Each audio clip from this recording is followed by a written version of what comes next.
On nous parle toujours de l'arrêt Bosman, mais qu'est-ce que c'est vraiment? Pourquoi une décision de justice rendue en 1995 a-t-elle complètement changé le football? Et comment un joueur presque inconnu a-t-il réussi à changer tout le système du football européen? Pour comprendre cette histoire, il faut revenir plusieurs décennies en arrière. Avant les années 1990, les clubs contrôlaient presque entièrement l'avenir des joueurs. Même lorsque leur contrat était terminé, un joueur n'était pas forcément libre. Pour partir, un autre club devait payer une indemnité de transfert. Sans cela, le joueur restait bloqué. C'est dans ce système que joue un joueur belge, Jean-Marc Bosman. Bosman joue au RFC Liège. Ce n'est pas une superstar, juste un joueur travailleur, comme des centaines d'autres. Mais en 1990, tout va basculer. Son contrat arrive à son terme. Un club français veut le recruter, Dunkerque. Bosman veut partir, mais son club refuse. Liège exige une indemnité de transfert. Dunkerque refuse de payer. Et soudain, la carrière de Bosman se retrouve bloquée. Sans transfert payé, il ne peut pas signer ailleurs. Son salaire est même fortement réduit par son club. Bosman se retrouve dans une situation absurde. Son contrat est terminé, mais il n'est toujours pas libre.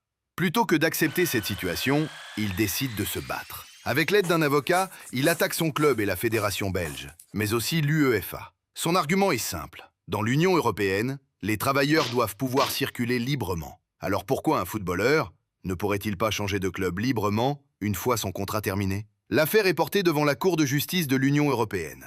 Le combat judiciaire va durer 5 ans. 5 ans pendant lesquels la carrière de Bosman va pratiquement s'effondrer. Il joue peu, les clubs hésitent à l'engager et financièrement, la situation devient très difficile.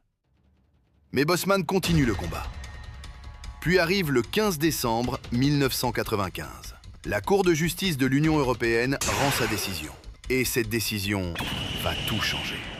La Cour estime que le système des indemnités de transfert pour les joueurs en fin de contrat est contraire au principe de libre circulation des travailleurs. Autrement dit, si un joueur est en fin de contrat, il doit être libre de signer où il veut, sans indemnité de transfert. Mais la décision ne s'arrête pas là. La Cour juge aussi illégales les limitations du nombre de joueurs étrangers européens dans les équipes. Un club ne peut plus limiter le nombre de joueurs venant d'autres pays de l'Union européenne.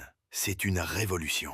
Du jour au lendemain, les joueurs obtiennent une liberté qu'ils n'avaient jamais eue. Les clubs perdent une partie de leur contrôle. Les joueurs peuvent désormais attendre la fin de leur contrat et partir gratuitement. Ce qu'on appelle aujourd'hui un transfert libre. Les salaires explosent. Les agents prennent de plus en plus d'importance. Et les grands clubs peuvent recruter plus facilement des talents venus de toute l'Europe. Le football moderne commence à ce moment-là. Mais pour Bosman lui-même, la victoire aura un goût amer. Sa carrière ne redémarrera jamais vraiment. Il ne profitera presque pas de la révolution qu'il a déclenchée. Pendant des années, il connaîtra même de grandes difficultés financières. Pourtant, son nom restera dans l'histoire. Parce qu'un joueur presque inconnu a réussi à changer à lui seul les règles du football européen.